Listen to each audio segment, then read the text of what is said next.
Hello, everybody. I want to thank Nick for that as well. He's been busy designing that for us at the Bubble Hub. I just wanted to come on really and talk about parent carer, the parent carer, how we're all getting on, and what we're all up to and how we're all feeling. So, for those of you that don't know me, my name's Mandy. I'm a parent carer of quite a complex little girl with many different needs. And some of the things that I've been hearing people talk about this week is respite, and how carers have been really busy at home looking after their cared for, and really trying to find ways of looking forward to, how they can have some respite really, because I've been hearing people sort of saying things like, and feeling it myself really, to be honest, is that, we haven't been able to get the respite because there's nowhere to go. And often, supporting the cared for in COVID has been extremely, extremely difficult.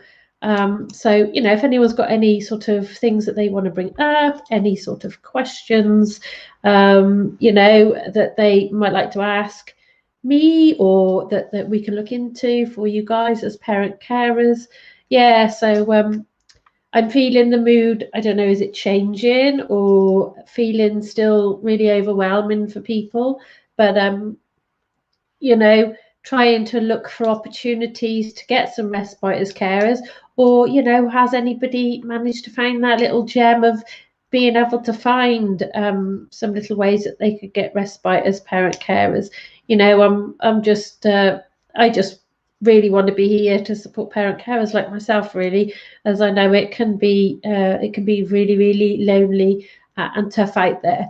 But me myself, I found lots of ways to try and keep myself busy. I've seen there's lots of opportunities online where there hasn't been before. So myself, as a parent carer before lockdown, and I was never very tech savvy, was really hard when you're cared for, needed to stay at home, and it can be quite isolating, really. So one of the phrases I've heard and I use myself quite often is "welcome to my world." But what COVID has taught me really is taught me how to use the internet and the computer better, and it has helped me connect with other parent carers, and even I've been able to do activities online with my children that before COVID times I wouldn't have been able to do. So it's just given me that glimpse of being a family together, but where we can explore the outside in little nuggets, to be able to just give that sort of relief from the day-to-day grind, really. So, I don't know if any of you guys are interested in perhaps coming on and asking some questions each week, or whether this is perhaps something that you would like, or would you like me to be talking to other people? Who would you like to hear? What would you like listen to? I'm a parent carer of quite a complex little girl, and I feel I've learned a lot of my journey. So if I can share that with you guys, and there's things that I could help you with, that would be really, really amazing. I mean, I know of some amazing charities that support me and are really important to me and have supported me through many challenges, the good and the not so good stuff, through being a parent carer. Credi, especially when Credi gave me the opportunity to be able to work in my caring role, and they were really good at trying to create creative ways that can support me to work. But also being part of the Respite Project with Credi has just been really inspiring as a parent carer. And I suppose my mission in life now is to try and support other parent carers like myself live their best life. That's all I can say, because having a child with quite complex needs, you don't fit into a box. So we've always had to try and find quite creative ways of doing every inch of our life, really. I don't feel like my roller coaster has stopped really with her. from the moment we knew we were about 9 weeks, it was pregnant, it was really tricky. You know, it never stopped. The busyness, the people that's involved in our lives, trying to get the support, trying to get us the support. You know, it's often overwhelming, the amount of work that you've got to do with a child with extra needs. And there's often many challenges that are really hidden as a carer. Often carers are just trying to get through the day, and that was before COVID, you know, just trying to meet the daily challenges that are out there as a carer. But I got to say, you know, my daughter has taught me so much. It's given me the gift of knowing some absolutely amazing people and to be part of this amazing world of really inspiring people that I just want to support parent carers in any which way I can. Another charity that I hold really dear to my heart and that I was part of at the beginning of Polly's journey, before I even really knew of the level of support we were going to have to need and she was going to have to need, is Contact. They did, I'm really honoured that I was part of their pilot project when they first started. So the Brighter Beginnings really was focused at children and families under 5 with or without a diagnosis, to support them with things like you know, how to deal with some difficult questions, how to feel supported, and to get your message across to professionals, some money matters, and what was really nice is it brought a group of parent carers together, and that's often where the magic happens when you bring carers together. You know, they are so creative and they are so strong, and I just really love to be working, well, not working, it's not quite the right word, just to be in awe of these people that often just need a bit of support because they're what's the word? I'm just really in awe of being around these amazingly creative people who often just need, you know, that bit of extra support. So Contact do many things. For anyone that don't know about Contact, I really go check them out. They're on the website, they're on Facebook, and they offer quite a lot of support and quite a lot of groups. One of the things I did do is, and for anybody, there's this free book that they do. This free book, it's called Helpful Guide for Families with Disabled Children. And for anybody on any part of their journey really, but especially at the beginning, if you're just wondering, you just want a bit of some information. I'm dyslexic, so I'll put disclaimer right there. So for me, I'm very visual. I like to see things visually, but this book really simply and nicely goes through, you know, I mean, it's got some really nice pages in there. This is free, by the way. I think you can get this through the Contact website. You can order and download it. They don't actually hold the physical ones. You have to order it, and I've been able to order mine and have it in person because I think it's a really lovely little book of support, really. It goes through what Contact are about there. What else do they do? Some really good bits of information. So, you know, I think it shares some stories here about you as a parent carer, which is really nice to read. Again, for the visual in me, I really like the pictures. Yeah, if anyone's watching out there, if they want to give me a thumbs up, can they hear me? Can they see me? It'd be nice to know I'm not on my own. So what else have we got? You know, you as a parent carer, you know, it goes on about, you know, financial help, disability living allowance, finding more about DLA, carers allowance, carers assessments. And as a parent carer, you know, I don't know about you guys, but early on, I get really overwhelmed with ASD, ADHD, SEN, ALN. Yeah, and I still not quite totally under. So this is, I think I'm going to make it my mission. Check back in with me. I want to find out what all the phrases mean, because I think that's the first thing I felt really overwhelmed about is, what does SEN mean? What does ALN mean? And just all them phrases, and what does it mean to me? What does it mean for me? Is this support I should be looking for? Is this support that is offered to me? What's it all about? So that was sort of one of my first things. Again, this little book is just packed full. You know, if this was the first thing you have on your journey as a carer, a parent carer specifically, it is a really nicely put together little book with common concerns in there. You know, speech and communication, your child's health and development. So yeah, that's again, it's the nice little book, and it's really well designed with some great pictures, great support. And what's really nice, Contact really try and work really hard to give you up-to-date information. Yeah, communication concerns, feeding and eating and movement. There we go. And I just love the pictures. What else have we got through here? Potty training. They've also got each segment that they've got here. So they've got like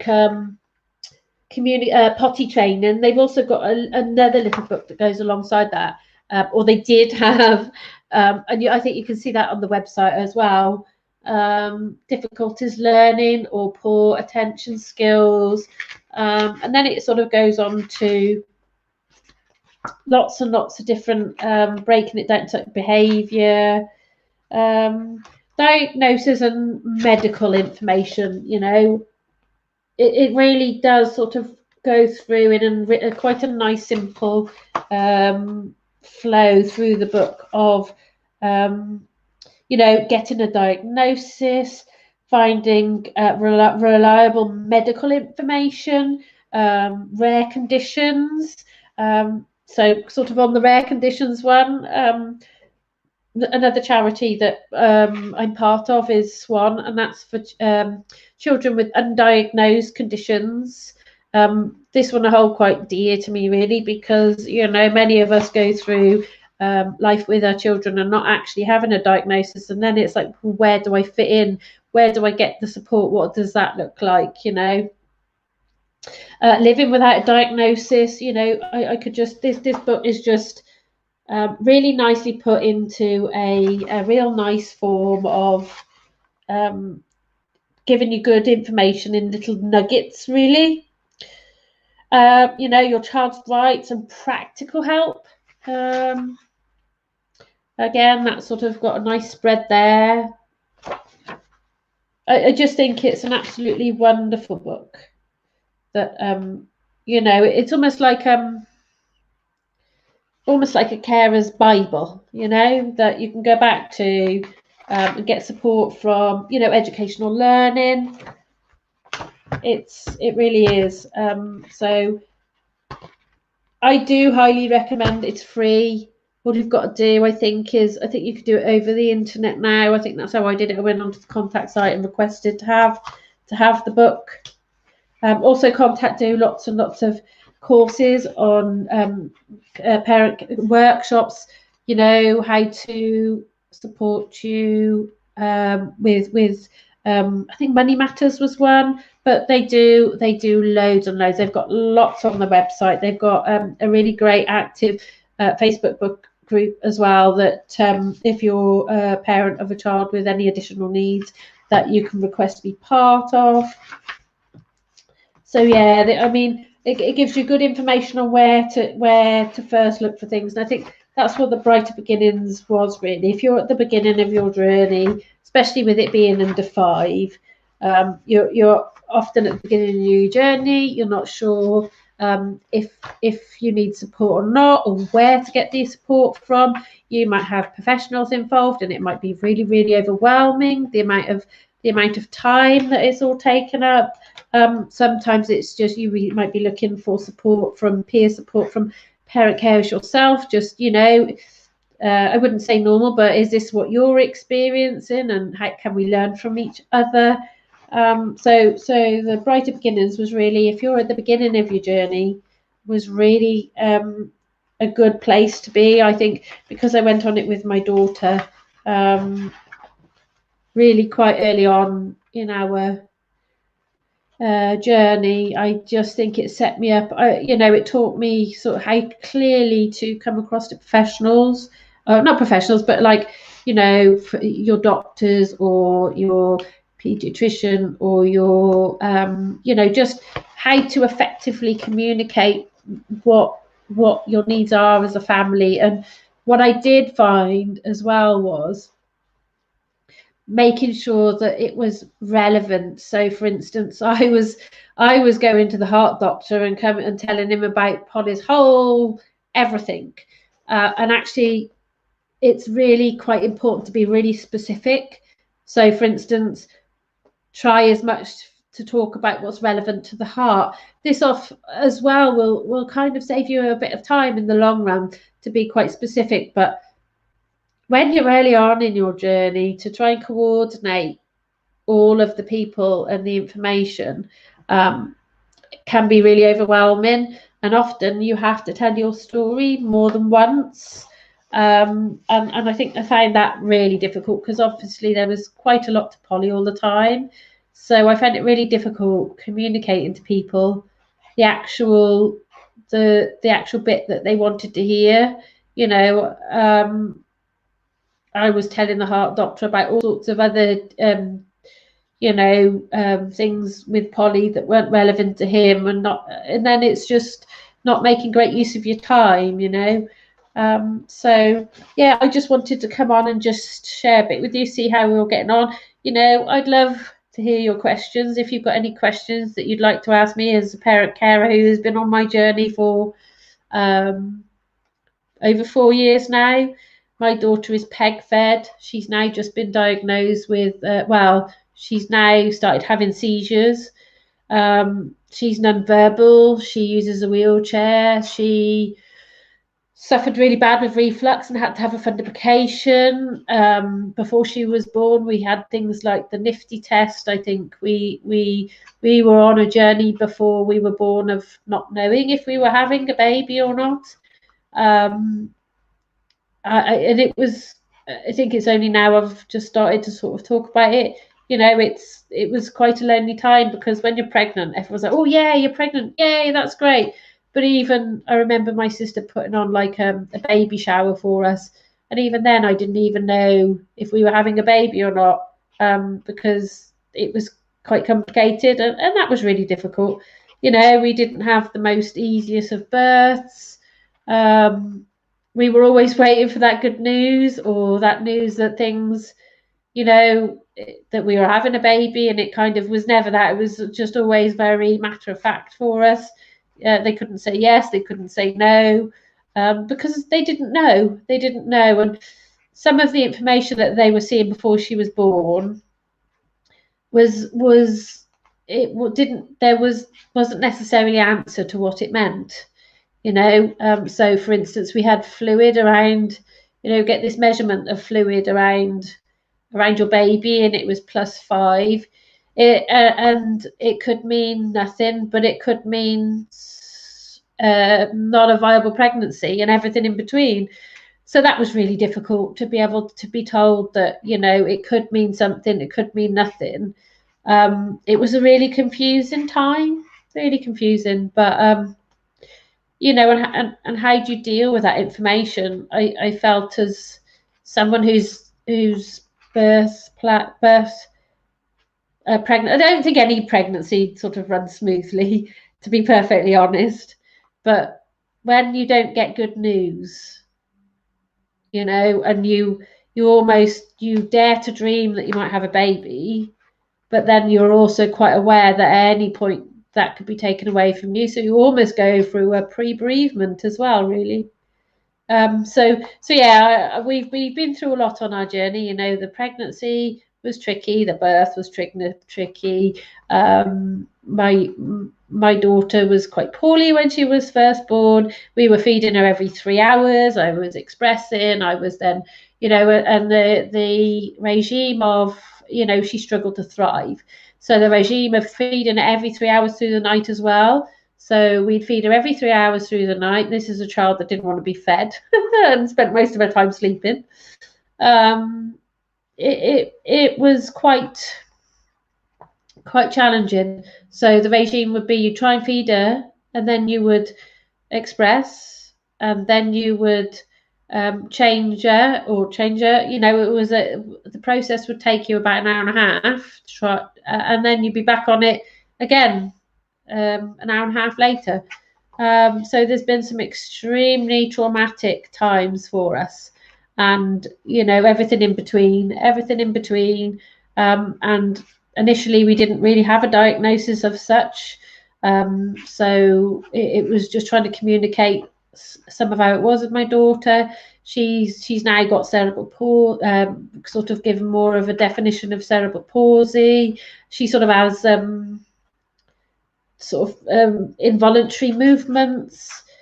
She's got heart condition. I won't tell you all of the technical terms because I don't really understand them myself, but she has holes in her heart, and she had an irregular heartbeat that's still being monitored now. You know, there is talks of operations possibly in the future, but that's they're not suggesting that at the moment. Yeah, so it is definitely a roller coaster. Now I feel like I've sold the negative side, and a lot of it is really, really tricky and really negative. But there is, you know, another side, which is, you know, Polly is now really starting to come on. She's at school. She loves school. She's trying to communicate. Yeah, it's a different journey to some, but it really excites me, the opportunities that being a parent carer of such a wonderful little girl with plenty of support to give, you know, just what that looks like. She's just opened me up to this world I wouldn't have been in and didn't know about without having her. She is really easygoing. She loves her family. She likes indoors most of the time, although she is starting to like her walks outside. She's been really, really poorly. For anyone that doesn't know, she had a fundoplication, and a fundoplication is just a way of, I won't go into too graphic details. It's just a way of stopping her throwing up. So another thing we had to deal with back in the day was the amount that my daughter was sick. You would literally feed her, and then literally while you're feeding her, she'd be being sick, all day she'd be being sick. We could get through 10 sets of clothes a day, 2 or 3 sheets through the night.